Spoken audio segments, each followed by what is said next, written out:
আজকের এই অনুষ্ঠানে আমি জানি হবে, কিন্তু আমি নলেজে নেই, এই জন্য খুব বেশি একটা বলতে পারবো না। তবে আজকে যে অনুষ্ঠান আয়োজন করা হয়েছে এগুলো প্রতি বছর যেন সুন্দরভাবে হয়। এবং এখানে টনি মিয়া ভাই আছে, ওনাকে আমার একটি কথা বলার আছে, কথাটা একটু অনুরোধ আছে। তো আজকে যে অনুষ্ঠান আমাদের এখানে হচ্ছে সেটা চলচ্চিত্র নির্মাণ করে বিধায় হয়েছে। তো চলচ্চিত্রই আমাদের জীবনের সব কিছু।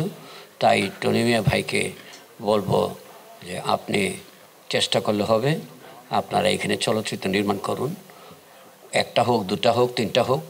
তা আমাদের চলচ্চিত্রের এখন যেভাবে যে পরিস্থিতি আছে সেগুলি কিছুটা বেড়ে যাবে। তো আমরা উৎসাহ পাবো, এবং চলচ্চিত্র যদি আপনি তৈরি করেন তাহলে দর্শক পিছিয়ে যাবে না। আমাদের চলচ্চিত্র কম বললে দর্শকরা ধীরে ধীরে পিছিয়ে যাচ্ছে। এবং টনি ভাইকে বলবো যে আরও আপনার সাথে যারা আছেন তাদেরকেও উৎসাহ দেবেন যেন এক দুটা করে চলচ্চিত্র নির্মাণ করে। তাহলে আমাদের এই চলচ্চিত্র পরিচালক সমিতি থেকে গোটা চলচ্চিত্র বেঁচে যাবে। আপনারা এটা করবেন। ধন্যবাদ।